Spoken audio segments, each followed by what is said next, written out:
Donald Trump has made a political career out of lying about elections. So it's no surprise that when he came to office, he would promote new lies and new ways to prevent people from voting. Last April, that took the form of the SAVE Act, a voter suppression bill that had kicked around the Republican Congress for more than a year and targeted voter registration. It had passed the Republican House in 2024 and then again in 2025, but both times it then quietly died. Well, this January, Donald Trump realized his party was set up to lose the midterm elections. So right on cue, he fired up the right-wing voter suppression war machine and got working. The result was a new bill, the Save America Act. That's right, the SAVE Act, but with America in the middle. It has the same terrible provisions on voter registration, but it added even more ways to disenfranchise voters. Now, here we are in March, and Donald Trump is in a stone-cold panic. His poll numbers are plummeting, his gerrymandering scheme didn't pan out,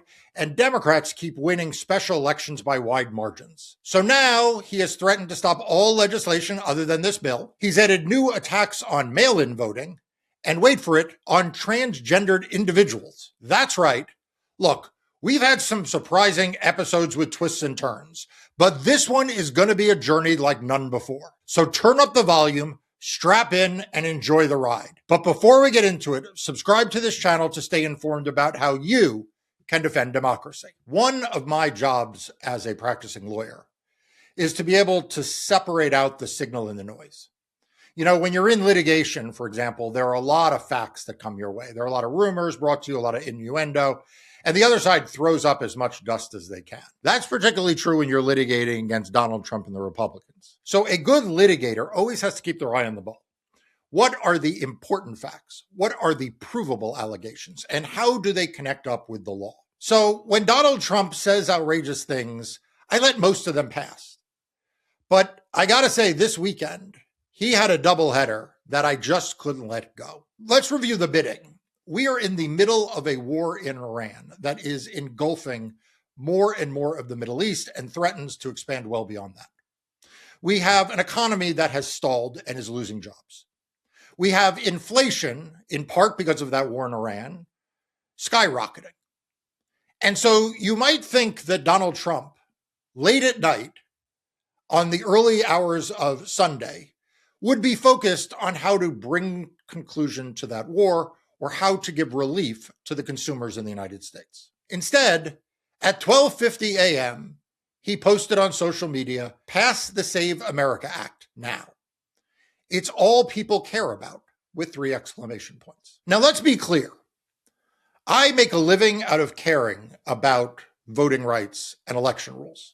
And presumably by watching this video, you care about them too. But I don't think it's true to say that the Save America Act is, quote, all people care about. I mean, sure, a lot of us care about it that it not pass, but we care about a lot of things that Donald Trump's doing. I mean, for example, I'm really worried that his Department of Justice is in court trying to get your sensitive voter data in 30 states.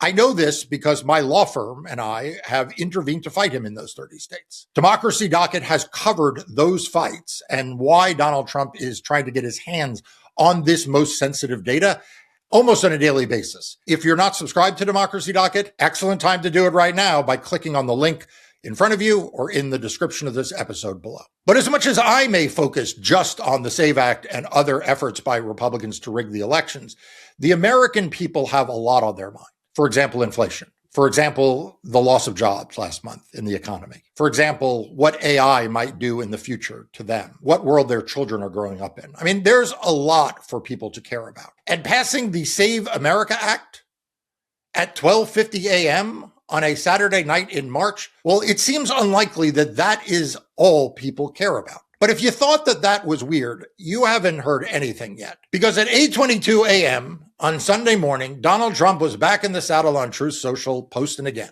Great job by hard-working Scott Presler on Fox and Friends talking about using the filibuster or talking filibuster in order to pass the Save America Act, an 88% issue with all voters. It must be done immediately. It supersedes everything else. Must go to the front of the line. I, as president, will not sign other bills until this is passed, and not the watered down version. Go for the gold. must show voter ID and proof of citizenship. No mail-in ballots except for military, illness, disability, travel. No men in women's sports. No transgender mutilization for children. Do not fail. 3 exclamation points. President Donald J. Trump. All right, so I got to break this down because there's so much here. It starts with him obviously watching Fox and Friends. I mean, what else would the president of the United States do in the middle of a war at 8:22 in the morning other than watch Fox and Friends? Anyway, he is admiring Scott Presler, who is a right-wing activist. And I suppose Presler was talking about the filibuster or requiring Democrats to do a talking filibuster to prevent the Senate from passing the Save America Act. The capitalization in this social media post is inexplicable. Believe me, I've tried. I have stared at this. I have tried to summon every possible theory as to why he is capitalizing some things and not others and what the hell the various punctuation is doing. But anyway, he's obviously hearing Scott Presler talk about this and he is impressed. But here's his problem. Scott Presler is not a U.S. senator. You know who is a U.S. senator? John Thune. In fact, he is the majority leader of the U.S. Senate. And he has already said that there are not the votes among Republicans in the Senate to break a filibuster or to do away with the filibuster, right? Like either to change the rules or to try to somehow jerry-rig something involving a talking filibuster that could go on for weeks and weeks, okay? So the majority leader, who actually Donald Trump could call anytime he wants, and John Thune has to answer the phone. I mean, John Thune is just a doormat for Donald Trump. So if Donald Trump needs to know what's going on in the Senate about the filibuster or talking filibuster, all he has to do is pick up the phone, call John Thune, and yell at him. Instead, he's watching Fox and Friends. He then goes on to say it's an 88% issue with all voters. That is not true. He's sort of talking about a piece of it, which is photo ID laws. We could talk about what is in this bill versus what people think of when they think of those laws, but it is certainly not everything he then goes on to outline. But this is where we encounter our first significant bend in the road on this journey. It must be done immediately. It supersedes everything else. I don't think Donald Trump knows what the word supersedes means. In case we don't know what he is talking about, he then says in all caps, must go to the front of the line. Okay? He doesn't mean supersedes. He means preempts or goes first, right? That he wants this bill passed first. But he makes it even clearer how much he wants this bill passed first, because he then says, I, as president, as if we didn't know that he was the president, will not sign other bills until this is passed. So Donald Trump, who is the president of the United States, controls the U.S. House of Representatives and the U.S. Senate. Presumably, the Republicans, while they have all 3 parts of the elected branches of government, president, the House, the Senate, would want to pass the legislation they want before the midterm elections, when by all likelihood, they will no longer control the House and may not even control the Senate, right? So like telling Democrats that this bill has to go to the front of the line and that he won't sign any other bills until it's passed. I mean, is he threatening me with a good time? I mean, what does he think that is going to do to the opposition to this bill, right? Because after all, like he is saying his Republicans in Congress won't be able to get any of their other bills signed until this is passed. And remember, John Thune has already said he does not have the votes in the Senate to pass the version of the SAVE Act that has already come out of the House, which brings me to the very next clause, not the watered down version, go for the gold. By watered down version, he means the version that has already passed the House of Representatives. That is what he is referring to as the watered down version. That is the version that Mike Johnson barely had the votes to pass. And John Thune has already said he doesn't have the votes to get through the Senate over the objections of Democrats and the filibuster. So just to review the bidding, Donald Trump here is saying, I am not going to sign any other bills until the House and the Senate pass a stronger version of a bill that the House was barely able to pass and that the Senate cannot get through the Senate. But then Donald Trump lays out for us what's in this bill. Number 1, must show voter ID. Now here he's actually selling himself short because the bill does not just require voter ID. It is actually quite specific as to what that voter ID is. And it is quite a spectacle to behold. I mean, among other things, the bill defines that states may not allow as photo ID for voting any ID issued by an educational institution. Yeah, so if the state of North Carolina issues, say, driver's licenses and hunting licenses, and really anything else that the state issues with a photo and an expiration date, those count. But if the state also issues IDs to college professors, those can't count. If the state also issues students' IDs that would meet the criteria, those can't count.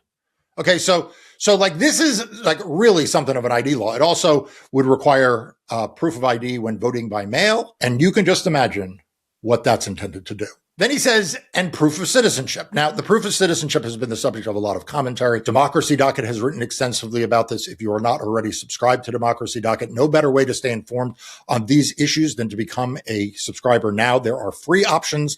There are paid options. The link to all of it is in front of you and in the description below. But this proof of citizenship would actually disenfranchise anyone who does not have an original birth certificate or a certified copy or a U.S. passport. Now, why did I leave out driver's licenses? Because driver's licenses don't prove citizenship. Well, what about real IDs, you ask? Except in 5 states, real ID doesn't prove citizenship, right? It may prove that you're here lawfully in this country, but only U.S. citizens can vote, and therefore it doesn't prove citizenship. Now, in past episodes, I've addressed the issue of birth certificates because, a birth certificate does prove U.S. citizenship, although Donald Trump is right now in the U.S. Supreme Court trying to change that, right? The whole idea of birthright citizenship is that if you have a birth certificate because you were born in the United States, then you are a citizen. Well, Donald Trump doesn't believe that should be the case. So it's a little bit of a bait and switch here with the birth certificates, because birth certificates would no longer prove citizenship because Donald Trump says not everyone with a U.S. birth certificate born in the United States is a citizen. Now, I think he's going to lose that case, but it shows you what he's up to. What else is he up to with birth certificates? Remember Barack Obama? Yeah, president of the United States. Remember him? Remember Donald Trump attacking him, saying he was not eligible to be president because he wasn't born in the United States? Remember that? Yeah, Donald Trump peddled all these lies that Barack Obama was actually born in Kenya and not in the state of Hawaii. Well, the state of Hawaii produced Barack Obama's birth certificate. Did Donald Trump say, oh, I guess I was wrong? No. He said that what Hawaii produced was not actually a birth certificate. The state of Hawaii is like, no, this is our birth certificate. And Donald Trump's like, no, it's not. So if you think Donald Trump is going to say that whatever you show up with and say, this is my birth certificate, they're going to be like, oh, great, go ahead and vote. You're wrong. Those of you who are older know that like birth certificates used to look really different. I've seen handwritten birth certificates. Mine was sort of like, almost looks like microfiche. The state of New York in the late 60s, I guess, was doing that. They were not always computerized. Now you get it computerized, but it has to have a raised seal or otherwise have to have bells and whistles to prove that it's official. This is a mess waiting to happen. This is not going to solve the issue of proving citizenship. This is just going to disenfranchise a lot of voters. But that is not the go for the gold. That is what Donald Trump refers to as the watered down version of the Save America Act. Now we're getting into the part that he has added. So from here, we're going to talk about provisions that are not actually in the Save America Act. They were not in the SAVE Act. These are provisions that Donald Trump is just riffing on and saying have to be in the bill in order for him to allow any other bill to be signed into law. Okay? The first is standard fare for Donald Trump. No mail-in ballots except for military, illness, disability, travel. Donald Trump has been attacking mail-in voting for years. I mean, he's been attacking mail-in voting for as long as I can remember. And the legacy media from time to time does these stories in which they're like, yes, Donald Trump did oppose mail-in voting, but now he and the Republicans are actually embracing mail-in voting. And I always say it's bullshit because it's bullshit. And yet every time the legacy media buys it, it's like they will do it again, by the way, in 2026. As sure as I sit here, at some point this summer or early next fall, some consultants at the RNC are going to say, we need to soften the image. We need to appeal to some swing voters who don't like all of this talk about voter suppression. So why don't we announce that we really do like mail-in voting? And then they'll roll out some program that has like, mail-in voting are us. We love mailinvoting.com, whatever it is. And the legacy media will lap it up like the lapdogs that they are. I mean, they will literally just be there as the stenographers for what the RNC tells them.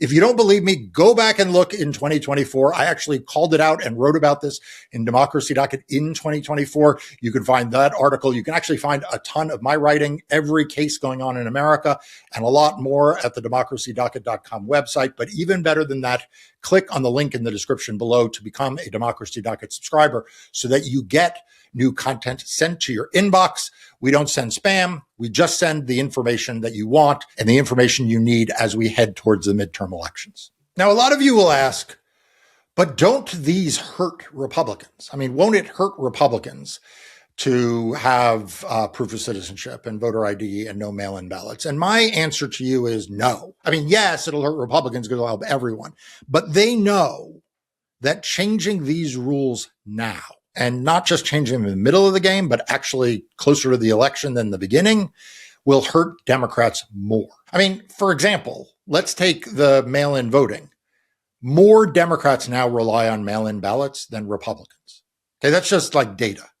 Republicans have been so conditioned not to believe in mail-in voting and not to engage in mail-in ballots that it just hurts Democrats more if you target mail-in ballots. If you look at proof of citizenship, what is the thing you always hear? Well, you hear that it will target married women. So we know there's a gender gap in this country. So who get hurt more if women are targeted more than men? Democrats.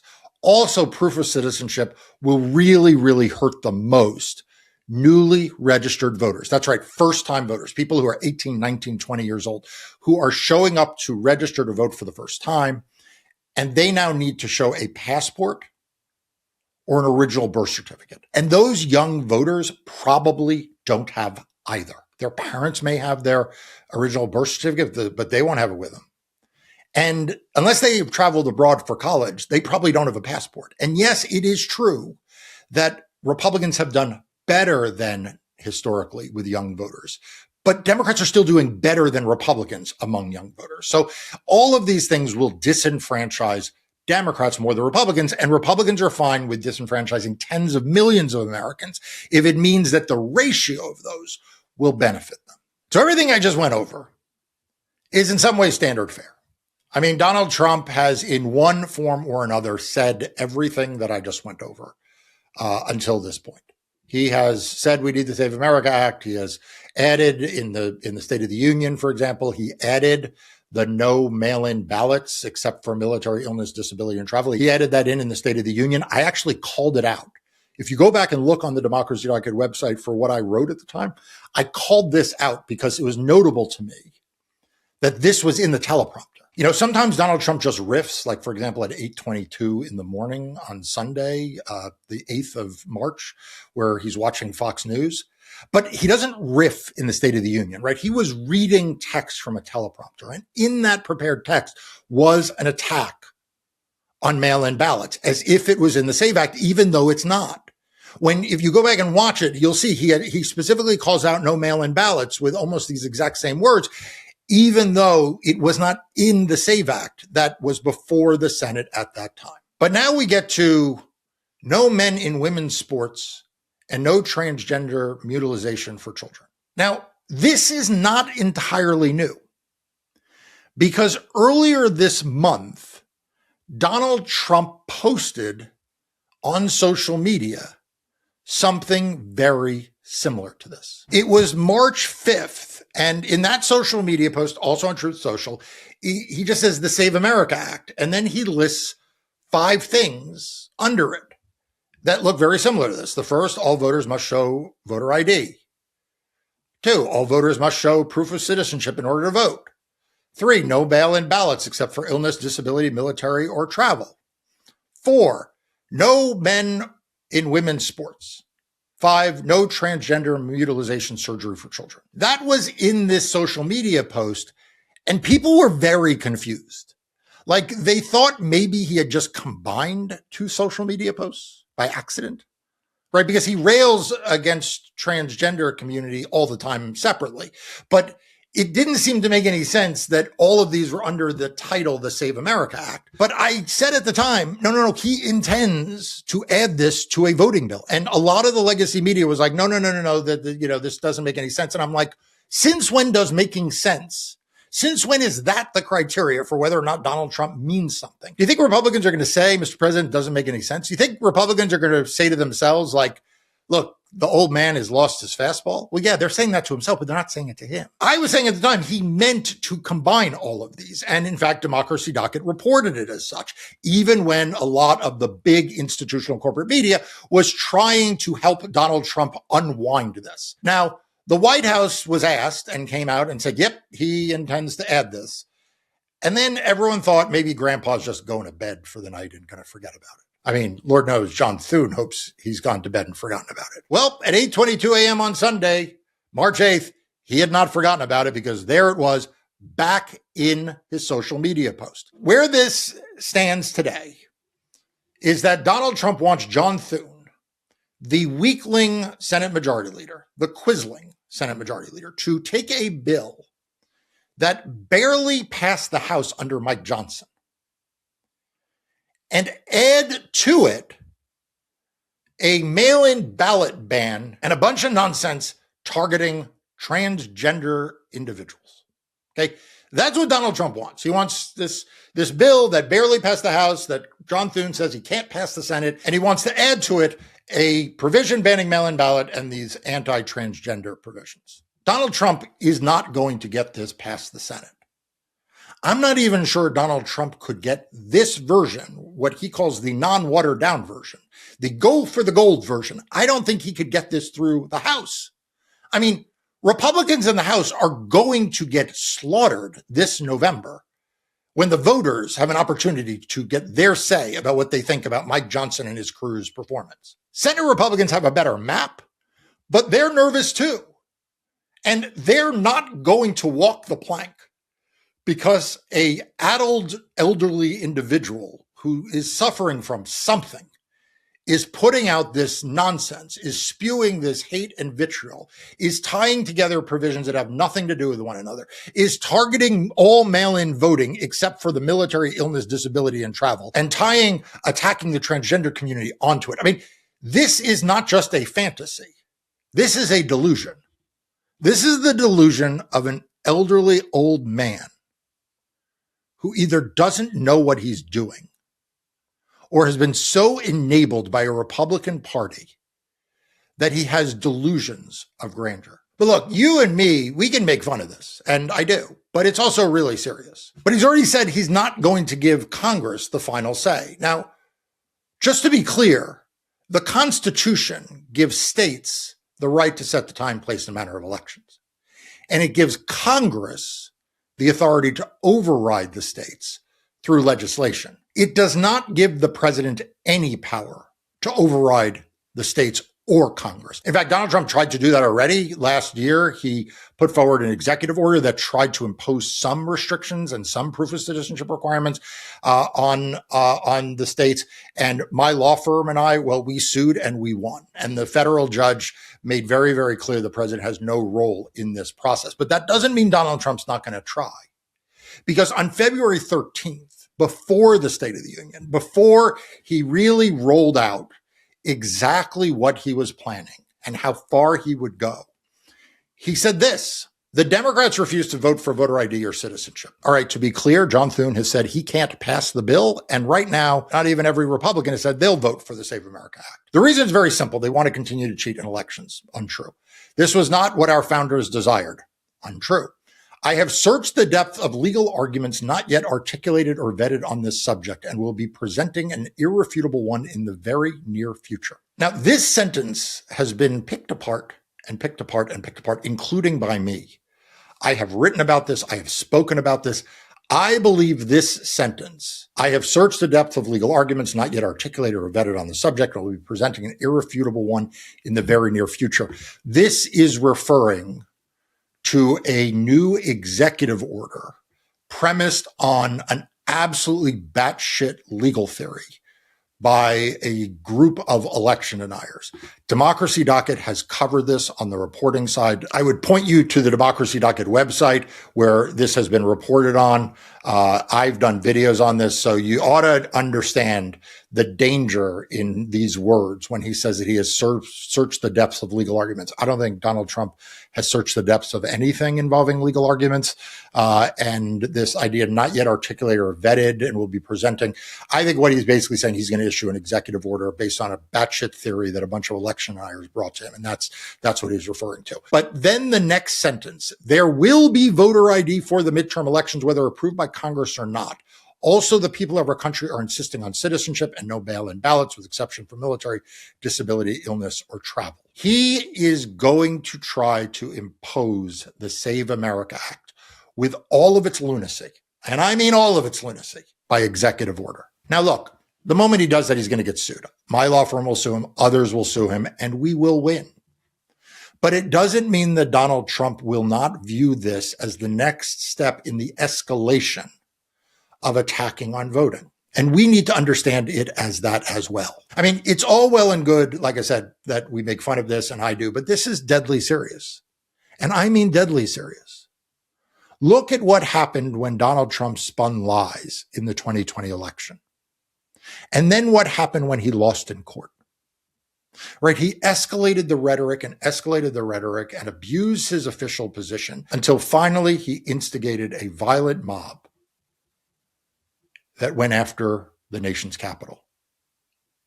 And yes, people died. Donald Trump is heading down that road. He has brought litigation to try to get access to sensitive voter data. I mentioned, as a lawyer, my law firm and I were fighting against that. He is trying to pass new restrictions by executive order. We have sued and we've won there. He's going to try to do it again when Congress does not pass the very bill that he says they must pass. Okay, they're not going to pass it. They can't pass the watered down version. They're not passing that. John Thune has said that. And they're sure as hell not going to be able to pass this version. But it doesn't mean Donald Trump's going to give up, because then he'll escalate from there with a new executive order based on legal arguments not yet articulated or vetted. What are those? Those are just conspiracy theories. We know what a legal argument not yet articulated and vetted means to Donald Trump. It's like the Venezuelans did it. The Chinese did it. The Iranians did it, right? Remember that? We got that at the beginning of this war. Or it'll be the Democrats did it. Or these election officials did it. Or those people did it. Or there were 3 million illegal voters. Yeah, he said in 2016, an election he won, that there were millions of illegal votes. And so this is going to keep building and building and building on itself. Now, could it stop? Yeah, it could stop. I mean, the way it should stop is that Republicans in Congress should just tell him he's nuts.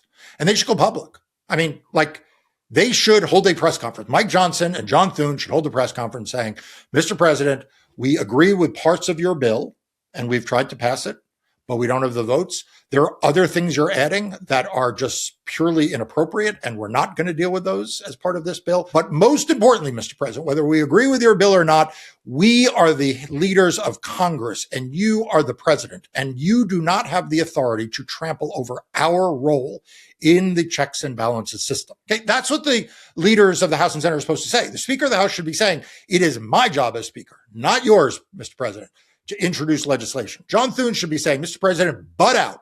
We'll decide what bills we put on the floor and whether we pass them or not. And when it comes to voting, you have no role. But we're not going to see Mike Johnson or John Thune say any of that because they're cowards. And we're not going to see any Republicans in the House or Senate who are not in leadership say it because they're cowards too. You know, I hate when people start telling me about the moderate Republicans. There are no moderate Republicans in Congress. Susan Collins is co-sponsoring the Save America Act, and she's supposed to be one of the moderates. She votes like 90 some odd % of the time with Donald Trump. What kind of moderate is that? She was in the Oval Office clutching a MAGA hat, standing behind the president while he lied about elections. It's no moderate. There are no moderates. There are proud MAGA and scared MAGA. The proud MAGA, you know who those are. And the scared MAGA, they're the ones who want you to believe that they're moderates. They want you to think that, you know, they're being nuanced, that they're being strategic, that they're getting stuff behind the scenes. They're not getting anything. They're just scared. They're scared of the president. They're scared of losing their elections. They're scared of the president's supporters.